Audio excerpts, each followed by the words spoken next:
السلام عليكم ورحمة الله وبركاته. حبايب قلبي، عاملين ايه؟ يا رب تكونوا بخير وفي احسن حال. بجد وحشتوني جدا جدا. طبعا داخلين على شهر رمضان، خلاص ما عادش غير ايام بسيطة جدا. فاللهم بلغنا رمضان لا فاقدين ولا مفقودين. يا رب يخش عليكم رمضان كده وانتم فرحانين ومبسوطين وسعداء، ومش ناقصكم اي حاجة ابدا، وبيوتكم كلها مليانة بالخير و... ومليان كده عمران بالخير ويستر عليكم ان شاء الله. فيديو النهارده كله طاقه وحماس وروتين بقى من التراب اللي قوي قوي بقى اللي جامد يعني. اهم حاجه بقى لايكاتكم الحلوه على الفيديو، ما تنسوش، واشتراك في القناه لو انت اول مره تشوفيني، وفعل الجرس على كلمه الكل. ويلا بينا على فيديو النهارده. رمضان السنه دي جاي مميز جدا، يعني جاي في فصل الشتاء اللي هو اصعب وقت خالص، اللي هو كله هوا بتراب بحاجات زي من اللي انت شايفينها في الفيديو قدامكم دي. وكمان مع المدارس، يعني كمان مدارس، ده المدارس دي البند لوحدها كده حاجة متعبة لوحدها، مع الشتاء والكسل والسقعانة. كلنا سقعانين كده ومتدفيين ومفيش وقت، مفيش اصلا دماغ للتنظيف والحاجات اللي فيها مية وبلبطة دي. تمام، بس عامة انتوا عارفين التنظيف ما بيخلصش، والسقعة مش هتوقفنا عن التنظيف يعني. تمام، فانا قلت بقى ايه، اكنس كده الشارع احتفالا بالشهر الكريم، عشان بقى لما نعلق الزينة تبقى على النظافة كده والشارع نظيف وحلو. جبت كده من اول السلم، من اول فوق خالص، من اول السطح، جبت السلم كله بالمدخل ولحد زي ما انتوا شفتوا دلوقتي. ما صورتش كل ده، بدأت معاكم التصوير بقى من اول هنا من قدام البيت. شايفين بقى كمية التراب رهيبة رهيبة. فانا قلت بقى اجيب الشارع من اوله كده خالص زي ما شفتوا لحد الناحيه دي كمان، يعني كل مره بكنس كده السلم بتاعي بالحته الصغيره اللي قدام البيت دي وخلاص. لا، قلت المره دي هجيبها من الاعماق خالص واظبط الدنيا وارش ميه كده عشان اثبت التراب، ويعني واخلص بقى من الحته دي خالص. انا بحب الاول لما ابتدي تنظيف ابتدي من بره، من المدخل، من السلم، الحاجات دي، وبعد كده اخش جوه على رواقه امخمخ براحتي. انا عارفه ان انا متاخره كتير، اللي خلص يعني اللي نضف واللي علق الزينه خلص من زمان والكلام ده كله، بس انا طبعا بحب اعلق في الاخر خالص عشان احس بفرحه الزينه والبهجه بقى بتاعه رمضان، ما يبقاش زهوتها خلصت في اول اسبوع ولا 10 ايام ولا الكلام ده. وفي ناس تانية برضو خلقوا ليعترضوا او ليتجملوا كده قدام الناس ويقول يعني ايه تنظيفة رمضان، احنا بننظف على طول، ما فيش حاجة اسمها ننظف في رمضان او غير رمضان، والتنظيف ده على طول.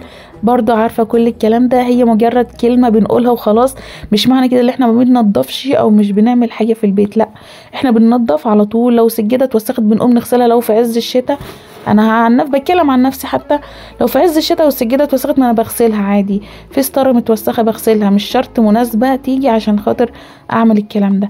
انما هو بيصادف بقى ان رمضان، فخلاص احنا لو هنضف اهو وفاضل مثلا اسبوع على تنظيفات مخصوصه لرمضان، خلاص باجل التنظيف لمده اسبوع كمان، مثلا غسيل سجاده او كده يعني. لا، مش التنظيف العادي، لا، انا بتكلم على التنظيف العميق المتعب قوي. تمام، فبنأجل لحد مثلا ما يجي الاسبوع اللي هو قبل رمضان عشان ننظف، فيبقى فيها فرحة، فيها بهجة، في حماس، في حاجة سبب هنعمل عشانه، خاصة ان الجو بيبقى فيه برد وكسل، فاهمين؟ انما التنظيف بننظف على طول. لو التلاجة اتوسخت بنغسلها عادي، زي ما شفت دلوقتي التلاجة متبهدلة. كان في جايبة كبدة، والكبده اول ما جبتها ما حطيتهاش في الفريزر على طول، لا، حطيتها في التلاجة على سنة اقسمها الاول قبل ما احطها في الفريزر. تمام، وتهت بقى، اتلخبطت بقى ما بين العيال والكلام ده كله فنسيتها، فرجعت حطيتها في الفريزر، فهي بهدلت التلاجة وبهدلت الفريزر ما شاء الله يعني. تمام، فاخدت الرف اللي هي كان في التلاجة غسلته، وبعد كده قلت بقى ما بداش، انا هاخد بقى التلاجة كلها على بعضها اغسلها. تمام، لان هي كانت فعلا محتاجة تتغسل. تمام، فانا فكيتها بقى كلها زي ما انت شفت، الرفاف كلها، وهغسلها ما بتاخدش معايا حاجه خالص، وبتدي راحه نفسيه رهيبه. انا بجد مش عارفه الكسل ده بيجي منين، هي ما بتاخدش حاجه، ولما بتنضف بتفرق قوي قوي في النفسيه، لان هي جزء كبير قوي من التلاجة، بنفتحها ونقفلها على طول، بنحط فيها اكل وشرب وكده، فلا، لما بتبقى نظيفه بتفرق جدا. تمام، غسلتها بقى كلها، والرفوف، ودي الدرج، يعني بخلع الدرج كله على بعضه. هي التلاجة عبارة عن 3 باب، البابين اللي فوق ثابتين، والتالت ده بيبقى درج، فانا بخلعه كله واشيل العلبة اللي بتبقى فيها، اللي هي دي هي بتبقى ضخمة بصراحة، هي الكاميرا يعتبر مصغراها، هي ضخمة فبغسلها وما بتاخدش حاجة برضو. تمام. الفتحات بقى اللي هي اللي زي كده بفرشة سنان، بالفرشة دي اللي هي المخصوصة بتاعت الغسيل والخضروات والكلام ده كله، بنضف بيها، بتظبط الدنيا. شايفين؟ وقماشة كده ناشفة خالص خالص. الرفوف بغسلها وبدعكها ومية وصابون وكله، انما التلاجة نفسها ما ينفعش احط فيها مية خالص، هي عبارة عن سبونشة بصابون بغسلها وبنشفها.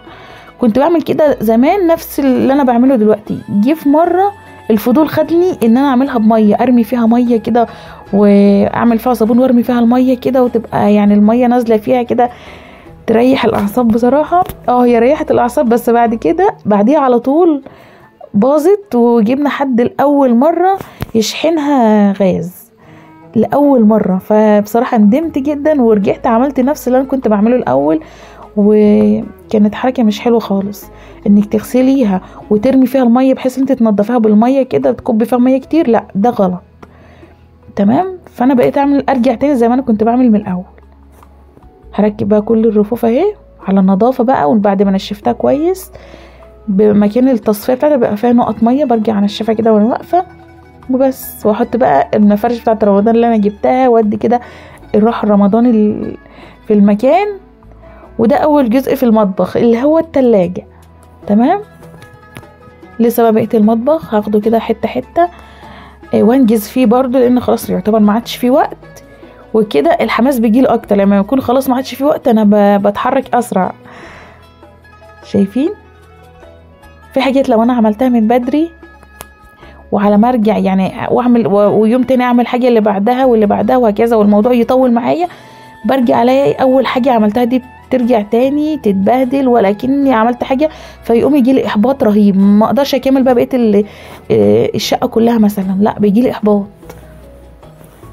خلاص كده رجعت الفريزر تاني. لو في حاجات بتبقى سريعه في ايدي كده عايزه احطها في الفريزر، فبروح احطها هنا مؤقتا لحد ما ابقى افضى واحطها في الفريزر الكبير. يعني مثلا ابقى عامله خضار اللي انا هطبخه، فاروح اطبخ نصه واسيب النص التاني اروح احطها في كيس واحطها في الفريزر هنا، لان ببقى بطبخ بسرعه وبتاع ومش فاضيه، فبروح احطها هنا لحد ما بجمع كام حاجه اروح احطهم في الفريزر الكبير. فانا عملت كده دلوقتي، رصيت الفريزر على النظافه، حطيت الاساسيات اللي انا ببقى عايزاها على طول في ايدي جنب ايدي على طول، والحاجات اللي هي في تخزين او كده حطيتها في الفريزر الكبير. خلصت بقى التلاجة ورصيتها وبغسلها بقى دلوقتي من بره طبعا بتبقى متبهدله شويه، مكان مسكه الايد والكلام ده كله، وطبعا مش انا بس لا والاولاد كمان.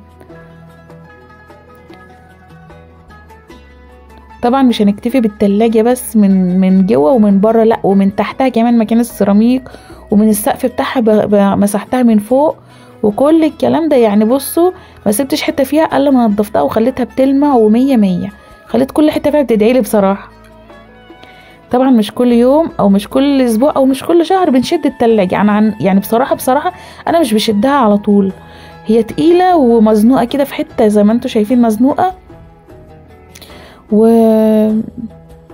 وبخاف احركها طبعا عشان الغاز اللي فيها او الشحن اللي فيها الحاجات اللي انتوا عارفينها دي.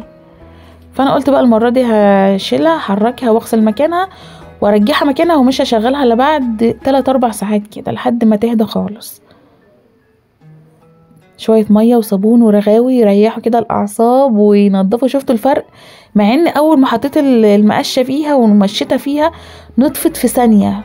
هو الموضوع فعلا مش مستاهل، بس كل اللي فيها ان الحاجه بتبقى تقيله، او بصراحه انا بخاف على التلاجة اللي انا احركها كتير وكده، بس لما بيجي عليا وقت بقول خلاص لا ما بدهاش بقى، ما ينفعش، لازم ناخد كده وقفه مع نفسنا. خلاص كده رغيت وشديت الصابون بالمساحه وهعمل بالشرشوبه. وفي حركه كمان ضروريه جدا، طالما انت حركت التلاجة من مكانها ما تكسليش انك تعمليها، هتشوفوها دلوقتي. تمام. بالشرشوبه كده وهنشف كل الميه عشان لما ارجع التلاجة ارجعها وهي على حته ناشفه. في هنا في ورا التلاجة من تحت عند الموتور في علبه بيضه فيها ميه، انا معرفش الميه بتيجي منين، بس هي بتتراكم فيها ميه بصراحه، فاكيد بتعمل ريحه وحشه. لو انتم ممكن تبقى عندكم حاسين بريحه وحشه وانتم مش عارفين السبب ايه، فانتوا جربوا شوفوا العلبه دي هتلاقوا فيها ميه. شايفين معموله كده بمسمارين، يعني بسيطه خالص، بتشيلوا المسمارين دول وتنضفوها. نضفتها في ثانيه الا ثانيه، كان ما خدتش معايا وقت، وبرجعها تاني على نظافه. والحته الحديده اللي بتحط وراها دي برضو سهله، بكام مسمار كده بيتشالوا وبيتحطوا شايفين بالسكينه، يعني الموضوع بسيط خالص. اللي هي دي برضو بتتعلق بمسمارين وكده خلاص، ولا يبقى في ريحه وحشه ولا حاجه. رصيت بقى الاذكار والادعيه والحاجات اللي هي الحلوه بتاعت رمضان دي وزينه رمضان على التلاجة. احنا دلوقتي لسه في مرحله التلاجة، لسه ما عملناش اي حاجه تانية. فبس كده، عايزه رايكم في الفيديو ورايكم في الروتين كله، ايه اكتر حاجه عجبتكم، وعايزه لايكاتكم الحلوه على الفيديو، اشتراك في القناه، وعلى الجرس، على كلمه كل. اشوفكم على خير الفيديو الجاي، مع السلامه.